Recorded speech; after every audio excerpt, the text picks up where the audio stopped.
하나님께서 오늘 우리에게 주시는 말씀은 갈라디아서 2장 11절에서 21절까지의 말씀입니다.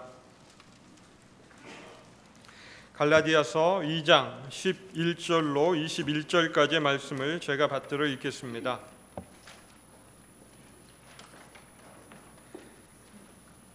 게바가 안디옥에 이르렀을 때에 책망받을 일이 있기로 내가 그를 대면하여 책망하였노라. 야고보에게서 온 어떤 이들이 이르기 전에 게바가 이방인과 함께 먹다가 그들이 오매 그가 할례자들을 두려워하여 떠나 물러가매 남은 유대인들도 그와 같이 외식하므로 바나바도 그들의 외식에 유혹되었느니라.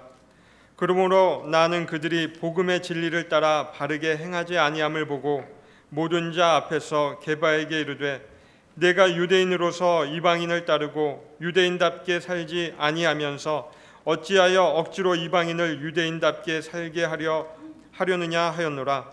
우리는 본래 유대인이요 이방 죄인이 아니로되 사람이 의롭게 되는 것은 율법의 행위로 말미암음이 아니요 오직 예수 그리스도를 믿음으로 말미암는 줄 알므로 우리도 그리스도 예수를 믿나니 이는 우리가 율법의 행위로서가 아니고 그리스도를 믿음으로써 의롭다함을 얻으려 함이라. 율법의 행위로서는 의롭다함을 얻을 육체가 없느니라. 만일 우리가 그리스도 안에서 의롭게 되려 하다가 죄인으로 드러나면 그리스도께서 죄를 짓게 하는 자냐? 결코 그럴 수 없느니라. 만일 내가 헐었던 것을 다시 세우면 내가 나를 범법한 자로 만드는 것이라. 내가 율법으로 말미암아 율법에 대하여 죽었나니 이는 하나님에 대하여 살려 함이라.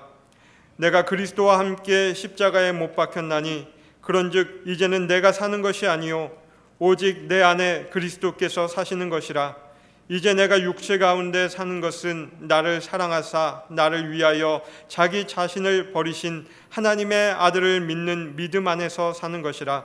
내가 하나님의 은혜를 패하지 아니하노니 만일 의롭게 되는 것이 율법으로 말미암으면 그리스도께서 헛되이 죽으셨느니라.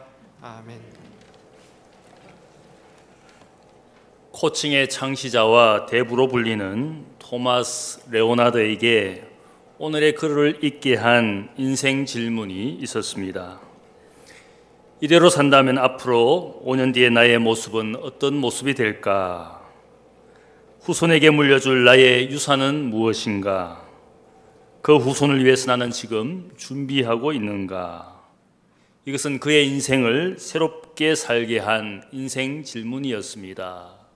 우리 인생에게 큰 영향을 준 것을 우리가 흔히 인생을 붙여서 드라마를 보고 혹은 영화를 보고 혹은 어떤 책을 읽고 자신의 인생의 삶에 큰 영향을 끼치게 되면 우리가 그것을 인생 드라마 혹은 인생 영화, 인생 책이라고 붙일 때가 있습니다.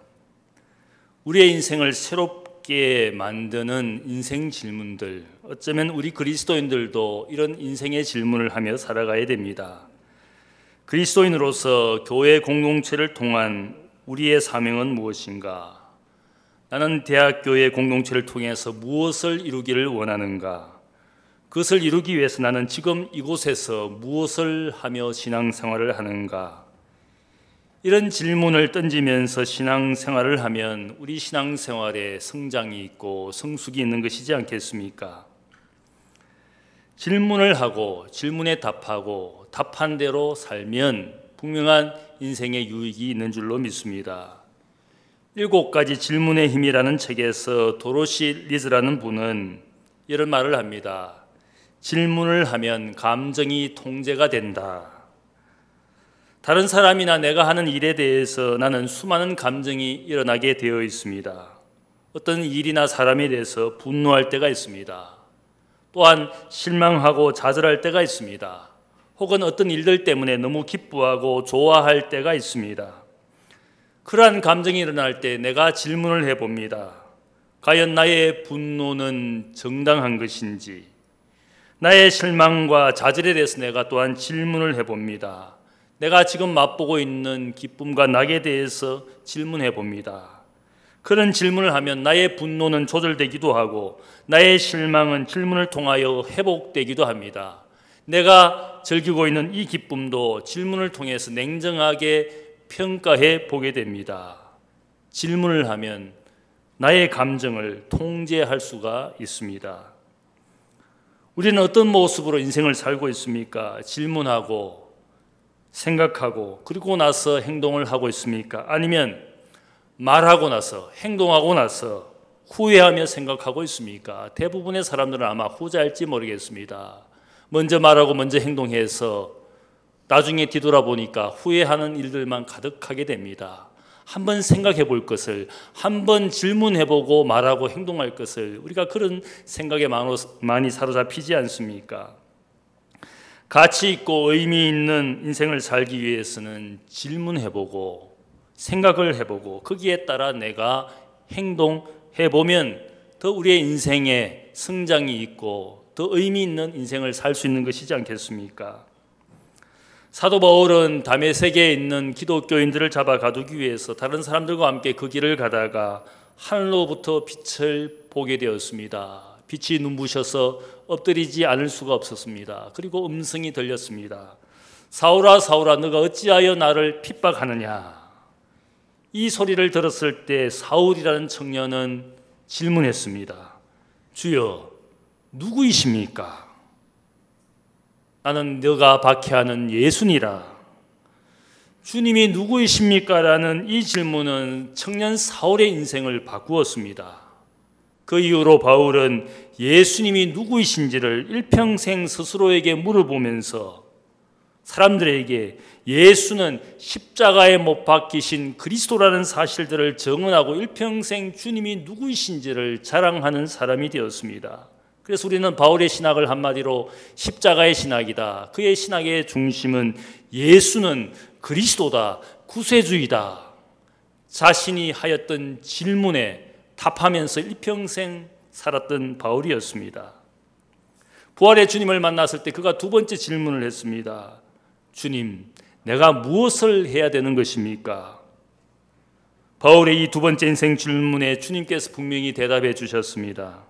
가라, 내 이름을 이방인과 임금들과 이스라엘 자손들에게 전하기 위하여 너는 택한 나의 그릇이라. 저 멀리 이방까지 가서 주님을 증언하는 사람이 되도록 그를 보내시는 하나님의 뜻을 그에게 이야기했습니다. 바울이 물은 두 번째 인생 질문에 대하여 분명히 주님으로부터 답을 얻은 그는 일평생 그 답을 가지고 전도자의 삶을 살았던 바울이었습니다. 인생의 두 가지 질문이 박해자 사울의 삶을 전도자 바울의 삶으로 바꾸어 버린 겁니다. 질문을 잘할 때, 자기의 인생에 대해서 질문을 잘할 때 그 질문에 따라서 인생을 새롭게 사는 것입니다. 갈라디아 교회 교인들이 거짓 가르침으로 흔들리기 시작했을 때 바울이 그들에게 질문하게 합니다. 과연 그들은 하나님의 복음의 진리가 항상 그들 가운데 세워지도록 살고 있는지, 복음의 진리를 따라 그들은 바르게 행하고 있는지 갈라디아 교회 교인들이 스스로 생각해 보도록 복음의 진리라는 중요한 주제를 가지고 그들은 신앙생활을 하고 교회 생활을 하는 그 모든 그 삶의 중심에 복음의 진리가 과연 그들에게 있는 것인지 질문해 보게 합니다. 바울이 말하는 복음의 진리라는 것은 자유를 주고 차별이 없는 복음의 진리였습니다. 이방인 크리스찬들이 예수를 믿고 더 이상 유대인처럼 살 필요가 없는 모세의 율법을 지키며 살 필요가 없는 자유케 하시는 복음, 차별이 없는 복음이라고 분명히 말해 주었습니다. 이 복음의 진리를 흔드는 어떤 가르침도 어떤 성생들도 그들과 타협하지 않았습니다. 예루살렘 교회의 사도들도 이 복음의 진리를 교회의 공식적인 입장으로 결정했습니다.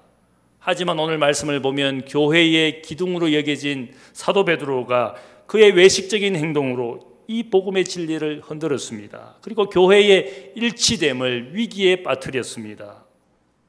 오늘 이야기는 바울이 베드로의 행동을 책망하는 이야기를 통해서 우리에게 몇 가지를 교훈합니다. 첫 번째는 인간은 누구든지 오류를 범할 수 있다, 잘못을 할 수 있다라는 사실을 인정해야 되는 것입니다.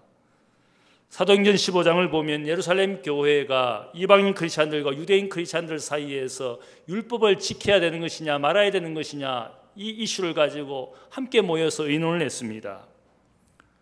이 의논하는 가운데 교회의 방향을 결정한 중요한 역할을 한 사람이 사도 베드로였습니다.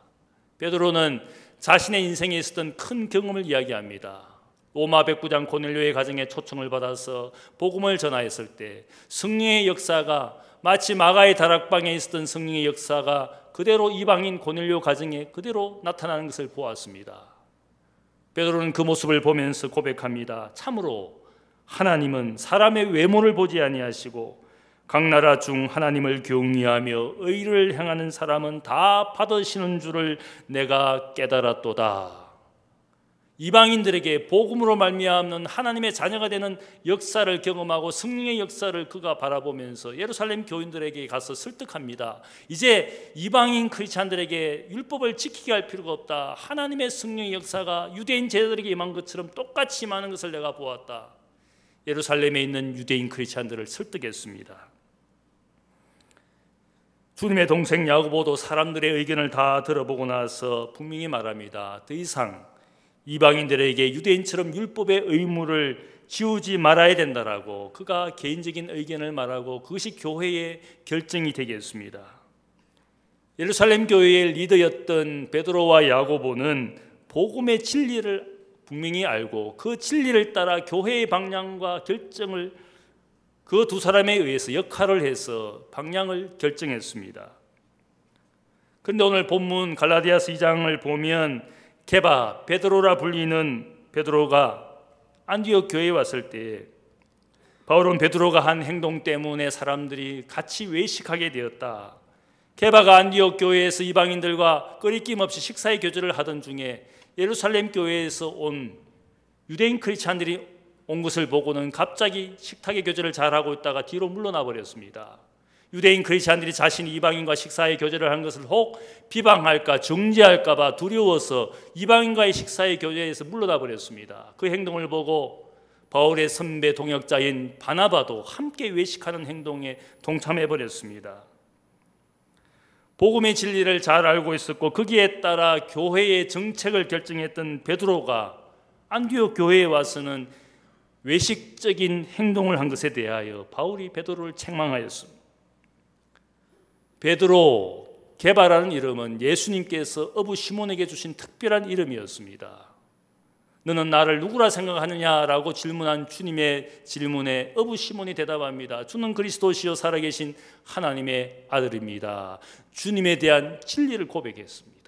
진리를 고백한 그에게 예수님께서 특별한 이름 페트로스, 게바, 반석, 교회의 반석이 될 것이다 라는 이름을 그에게 주셨습니다. 진리를 고백했을 때 그에게 영광과 명예를 주님께서 주셨습니다. 하지만 그 장면에서 즉시 예수님께서 자신의 고난과 죽음을 예언했을 때 게바 페트로스라는 이름을 가진 이 사람이 어떻게 말합니까? 주님, 그러한 고난받는 일, 주님이 죽임당하시는 일들, 그런 일들이 일어나지 않기를 원합니다. 주님을 붙잡고 말렸습니다. 그런 베드로를 향하여 주님께서 말씀하시지 않습니까? 사탄아, 내 뒤로 물러나라. 너는 나를 넘어지게 하는 자다. 페트로스라는 영광스러운 이름을 가졌던 그를 향하여 예수님께서 진리를 따라 행하지 않고 말하지 않은 베드로를 향하여 적시 너는 사탄 같은 자다. 나를 넘어지게 하는 자다. 스칸달론, 걸림돌이 되었다. 진리를 따라 행하지 않을 때 하나님의 역사를 방해하는, 복음의 역사를 방해하는 걸림돌이 되어버렸습니다. 반석이 걸림돌이 되어버렸어요. 이 모습을 보면 베드로 같은 위대한 사도도 하나님 앞에 진리를 따라 행하지 아니하면 주님 앞에서 사탄 같은 존재가 된다는 겁니다. 아무리 하나님의 교회라도 거기에 하나님의 뜻을 행하지 아니하면 요한계시록의 표현을 보면 사탄에 해당이다. 하나님의 교회가 아니라 사탄에 해당에 불과하다라고 요한계시록이 말합니다. 교회의 기둥 같은 베드로도 오류를 범할 수가 있습니다. 진리를 따라 행하지 아니하면 하나님의 역사에 걸림돌이 되는 겁니다. 14절 말씀을 보면 바울은 말하기를 그러므로 나는 그들이 복음의 진리를 따라 바르게 행하지 아니함을 보고 모든 사람 앞에서 게바에게 말하였다.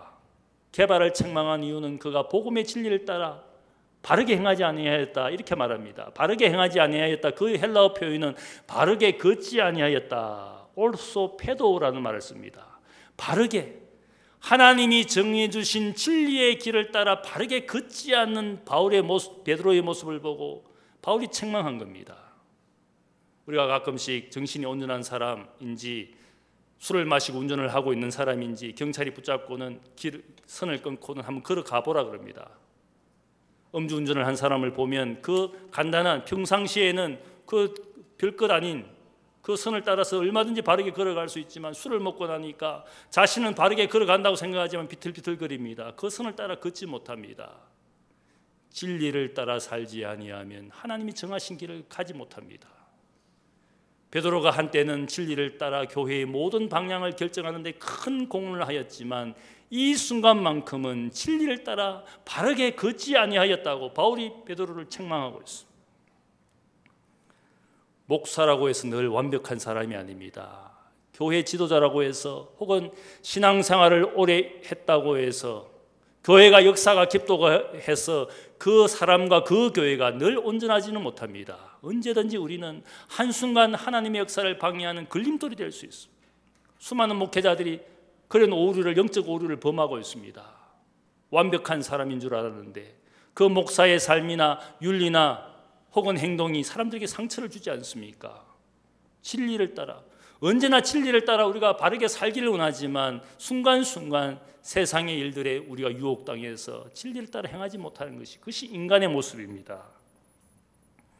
두 번째로 이 이야기에서 바울이 이야기하는 것은 복음의 진리는 인간의 그 무엇보다 우선이라는 사실을 알려주고 있습니다. 14절 말씀에서 바울은 게바가 유대인으로 태어나 살다가 예수님을 만나서 제자가 되고 복음의 증인이 되었습니다. 복음을 받아들이고 나서 이제는 자신이 유대인이지만 유대인처럼 살지 않고 복음을 위해서 이방인과 교제하는 그런 것들을 주님을 통해서 다 배웠습니다. 주님과 함께하는 공생애를 통해서 주님께서 세리와 죄인의 친구가 되시고 모든 이방인들과 끄리낌 없이 그 사이가 죄인이라고 말하는 사람들과 끄리끼지 않고 식사의 교제를 하셨던 주님을 잘 배웠던 사람이었습니다. 그러나 주님의 모습과는 전혀 상관없는 그런 제자 베드로의 모습이었고 진리와 맞지 않은 행동을 한 베드로였습니다. 이 베드로의 모습을 이야기하면서 16절 말씀에서 바울은 중요한 복음의 진리를 사람들에게 이야기합니다. 흔히 우리가 이 중요한 진리를 이신득이 믿음으로 의를 얻는 것이다. 바울의 가장 신학 중에서 가장 중요한 하나의 교리가 있다면, 진리가 있다면 우리는 믿음으로 말미암아 의를 얻는 것이다. 율법의 행위가 아니라 믿음으로 말미암아 의를 얻는, 이 갈라디아서나 로마서에 보면 이 중요한 진리를 많이 이야기합니다.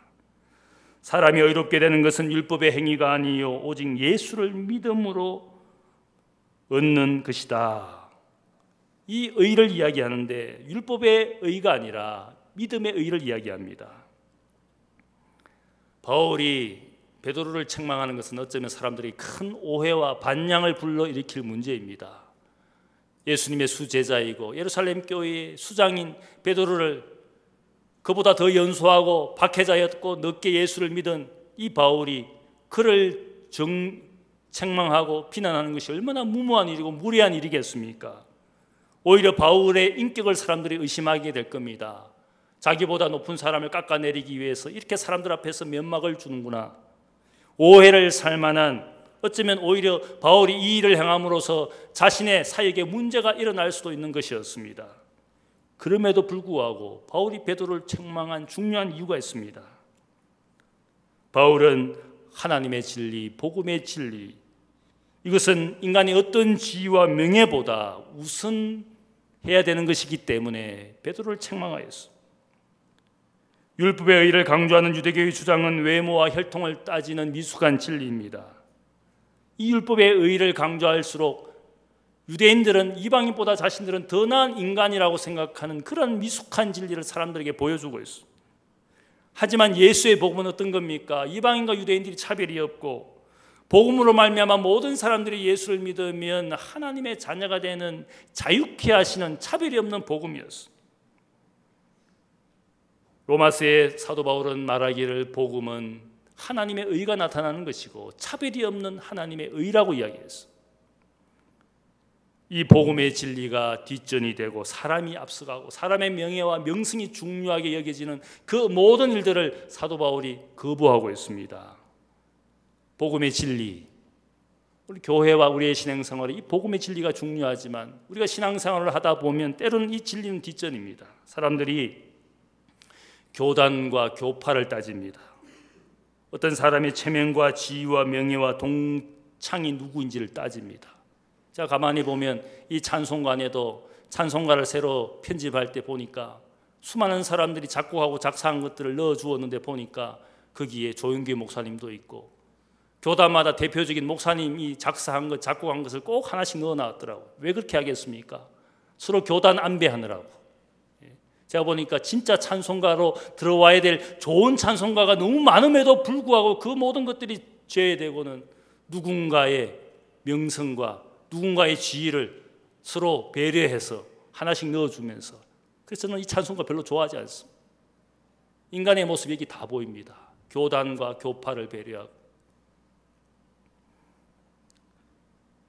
인간의 명성과 체면과 지위를 따지고 복음의 진리는 뒷전이 되어가고 좋은 게 좋은 거지 서로 적당하게 타협하고 적당하게 예배드리고 적당하게 모이고, 어쩌면 이것이 교회의 세속화의 모습이지 않겠습니까? 저는 교파 혹은 교단 따지는 분들 많이 모았어. 어떤 교단에 가면 그 교단 목사님만 강단에 세웁니다. 다른 교단, 다른 교파 목사님들 절대로 그 교회 강단에 설 수가 없습니다. 자기 교파, 자기 신학교 다닌 사람만 하나님의 말씀을 전할 권리가 있는 것처럼. 제가 그런 게 꼴보기 싫어서 한국 신학교를 때려치워버렸습니다.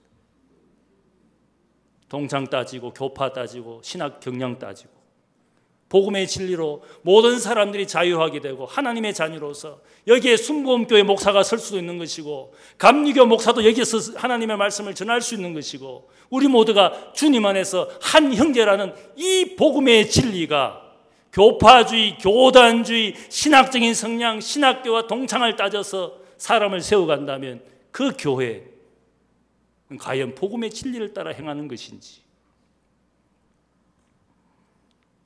적당히 예배드리고 적당히 교인들의 뜻과 기쁨을 맞추어 가면서 복음의 진리는 뒷전이 되면 교회는 결국 세속화된 교회이지 않겠습니까? 나중에는 그런 삶을 살다 보면 예배도 뒷전이고 봉사와 섬김도 뒷전이고 내 편한 대로 내 기분대로 신앙생활하면 헌신도 희생도 없는 교인들만 가득한 교회가 되지 않겠습니까? 누가 그렇게 만든 겁니까?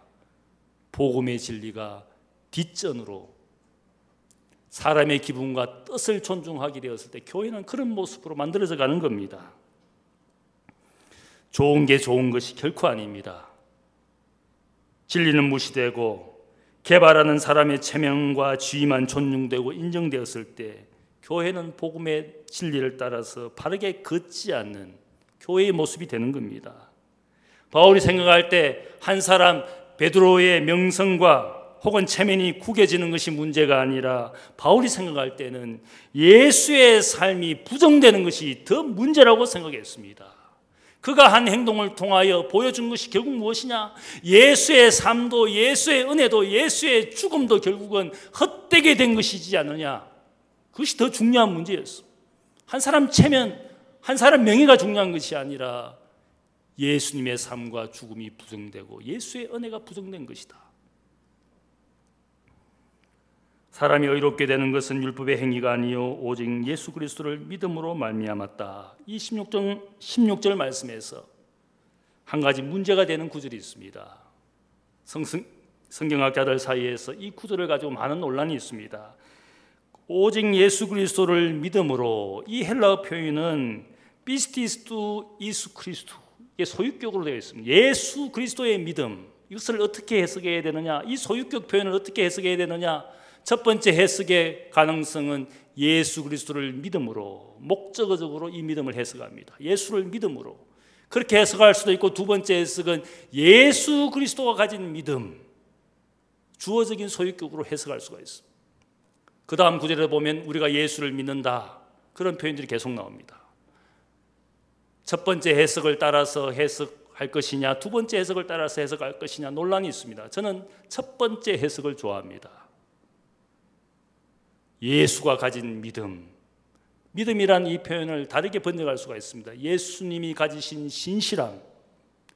예수님이 왜 신실하시냐? 그분은 사랑하시되 끝까지 사랑하시고 순종하시되 끝까지 순종하시고 용서하시되 끝까지 용서하시는 예수님의 신실함 때문에 우리에게 하나님의 의가 나타난 것이다. 우리의 의가 아니라, 믿음이라는 행동의 의가 아니라 예수님의 신실함 때문에 우리가 구원받은 자녀가 된 것이다. 사도 바울이 16절에서 강조하고자 한 것은 예수님의 신실함을 이야기했습니다. 17절의 말씀을 보면 예수님의 삶을 통하여 우리가 죄인 된 것이냐, 예수님의 삶을 강조했습니다. 21절을 보면 예수님의 희생의 죽음이 과연 헛된 것이냐, 여기에서 바울이 말하고자 하는 중요한 관점이 있습니다. 우리의 모든 삶의 은혜는 예수님의 삶을 통하여, 예수님의 신실함을 통하여, 예수님의 십자가의 죽음을 통하여 우리에게 하나님의 자녀가 되는 의로운 자녀가 된 것이다. 예수 아니면 우리 스스로가 아무리 잘 믿고 행동 잘해봐야 아무것도 아니라는 사실을 여기에서 알려주고 있어. 한 사람 게바의 명성과 지위를 귀하게 여겨서 게바의 행동을 용납하게 되면 예수님의 신실함도, 예수의 삶도, 예수의 죽음도 다 헛되게 되는 것이다. 우리가 교회 생활을 하다 보면 복음의 진리보다는 사람을 중요하게 여길 때가 많습니다. 어떤 목사를 중요하게 여기고 그 목사 아니면 안 된다. 그게 무엇을 말합니까? 복음의 진리가 아니라 사람이 중요하게 된 교회입니다. 복음의 진리를 따라 행하고 말하지 않고 결정하지 않고 사람을 따라 사람의 명성과 지위와 능력이 우선이 되는 그 모든 모양들이 오늘 교회가 점점 더 사람들에게 희망이 되지 못하고 있어. 사도 바울이 분명히 이 게바를 책망하는 이유가 무엇이겠습니까? 어쩌면 사람들이 자신의 인격을 공격할지 모르는 행동이었습니다. 그럼에도 불구하고 그가 말하는 것은 게바가 복음의 진리를 따라 행하지 않은 것은 예수의 삶과 예수의 죽음과 예수님의 신실함을 다 헛되게 만드는 것이라고. 여러분의 신앙생활 혹은 교회생활에 누가 중요합니까? 주 예수보다 더 귀한 것은 없네. 이 세상 보기와 바꿀 수 없네. 영죽은 내 대신 돌아가신 그 놀라운 사랑 잊지 못해. 세상 즐거움 다 버리고 세상 자랑 다 버렸네. 주 예수보다 더 귀한 것은 없네. 예수 밖에는 없네. 우리의 신앙과 교회 생활에서 복음의 진리가 우선이 아니라 주님이 우선이 아니라 수많은 세상의 것, 인간의 어떤 것이 주인 되어서 오늘 교회를 어지럽히고 있지 않습니까? 교회의 문제는 다 거기서 출발하고 있어. 세 번째로 바울이 말하는 것은 복음의 진리는 우리의 삶으로 인격화되어야 된다는 사실을 알려주고 있습니다. 바울은 게바의 행동과 모습을 공격하는 것 같지만 사실은 복음의 진리가 무엇인지를 알려주기 위해서 게바의 이야기를 자신의 편지에서 하고 있습니다. 단순히 게바를 낮추고 자신을 높이거나 자랑하기 위해서 이 이야기를 하는 것이 아니라 복음의 진리가 무엇인지, 예수의 삶과 죽음과 그 은혜가 헛되지 않도록 그가 간곡하게 이야기하고 있습니다. 그리고 이 모든 논쟁의 결론을 다른 사람의 이야기로 끝나는 것이 아니라, 게바의 이야기로 끝나는 것이 아니라 자신의 이야기로 다시 말하고 있습니다. 하나님께서 무너뜨리신 것을 인생이 다시 세우는 것이 얼마나 어리석은 것인가. 18절 말씀에는 자신의 마음을 이야기합니다. 우리가 예수를 믿고 복음을 받아들이면 바르게 살 줄 알았는데, 그 이후에도 끊임없이 인간은 갈등하고 고민한다는 겁니다. 로마서 말씀을 보면 자신이 원하는 바 선은 행치 아니하고 원치 않는 악을 행하는 이 두 마음이 동시에 존재하고 있어서 괴롭다고 표현합니다. 그가 고백하기를 이 공고한 몸, 공고한 인생에서 누가 나를 이 사망의 몸에서 건져내랴. 두 마음을 가지고 사니까 진리를 따라 살고 행하고 싶은데 내 속의 죄의 정욕이 늘 내 인생을 사로잡고 죄 아래 살게 하는 이 인생이 괴롭다. 그렇게 그가 고백하고 있어. 믿음과 삶이 통합되지 않고 마음도 두 마음으로 나뉘어서 싸우고 있고 믿음과 양심을 따라 살지 않고 순간순간 세상 유혹을 따라 헛된 어리석은 행동을 하는 것이 인간의 모습인 것을 그가 고민했어. 여러분의 삶이 일치가 되고 있습니까? 통합이 되고 있습니까? 믿는 대로 말한 대로 행하고 있습니까? 대부분의 사람들은 교회에 와서는 신앙생활 잘하는 것 같은데 세상만 나가면 마음대로 사는 분들이 있습니다. 참 안타까운 이야기이지만 육군 대장님께서 사모님께서 그렇게 신앙 좋은 분인데 공감병들을 그렇게 종처럼 부리다가 지금 큰 사회 문제가 되지 않았습니까? 팔찌를 끼워서 늘 호출할 수 있도록 대기시키고 드디어는 딴짓할까 봐 함께 교회에 데리고 나서 아마 그분 마음속에는 그래도 전도하고자 하는 마음이 있었지 않겠습니까? 그러나 그 공감병들이 교회에 앉아 있었을 때 무슨 생각을 하고 있었겠습니까? 그분의 모습은 결국 그 공감병들에게는 예수의 삶도 예수의 죽음도 예수의 은혜도 보일 수가 없습니다. 그분의 삶에는 어쩌면 예수의 삶과 죽음과는 상관없는 종교인에 불과했을지 모르겠어. 통합되지 않은 인생, 일관되지 않은 인생의 모습이 너무너무 많지 않습니까? 한 사람이 무인도의 표류에서 몇 년간 혼자 살았습니다. 그러다가 지나가던 배가 그를 구조했습니다. 그를 구조한 배의 선장이 무인도를 보니까 세 개의 움막이 거기에 있었습니다. 그래서 그 사람에게 물었습니다. 당신은 몇 년간 무인도에 혼자 살았는데 왜 움막이 거치하는 움막이 세 개나 됩니까? 그렇게 물었습니다. 이 사람이 대답하기를 첫 번째 움막은 내가 사는 집이고 두 번째 움막은 내가 지금 다니고 있는 교회고 세 번째 움막은 과거에 다녔던 교회라고. 우스운 이야기이지만 혼자 살아도 혼자에서도 인간은 갈등하고 번민하는 인생입니다. 다른 사람들과 관계하지 않고 혼자 잘 살면 잘 살 줄 알았는데 인간의 모습은 그 마음과 영혼 속에 늘 고민하며 갈등합니다. 혼자 살아도 인간은 고민하는 것이 왜 그렇습니까? 우리는 영적인 존재이기 때문에 영혼을 사모하는 그 가치를 우리가 알고 있기 때문에 이 인생만으로 충분하지 않다라는 그런 인간의 영적 고민을 가지지 않을 수가 없어. 신앙생활 잘하다가 어느 순간 낙심하고 좌절하는 분이 있습니다. 아무런 문제도 사건도 없었는데 혼자 고민합니다. 혼자 감정을 어찌할 수가 없습니다. 그것이 인간의 모습입니다. 바울은 주님을 알기 전에 자신의 삶을 오호라 나는 공고한 사람이로다. 이 사망의 몸에서 누가 나를 건져내라. 곰곰이 생각해 보니까 그런 인생이라는 겁니다. 희망 없이 보이는 그의 인생에 생명의 성령의 역사가 나타났습니다. 예수님이 그의 인생에 나타나셨습니다. 그의 삶에 살기 시작했습니다. 영적인 자유와 영적인 풍요를 알게 되었습니다. 성령의 역사를 경험하고 예수가 그의 인생에 살기 시작했을 때 그의 인생이 통합이 되었습니다. 마음과 행동이 분열되고 마음이 두 마음으로 분열되고 믿음과 행함이 일치하지 않던 이 인생에게 주님이 오셔서 그 삶의 주인이 되어 주셨습니다. 내가 그리스도와 함께 십자가에 못 박혔나니 그런즉 이제는 내가 사는 것이 아니요 오직 내 안에 그리스도께서 사시는 것이라. 이제 내가 육체 가운데 사는 것은 나를 사랑하사 나를 위하여 자기 몸을 보내신 하나님의 아들을 믿는 믿음 안에서 사는 것이라.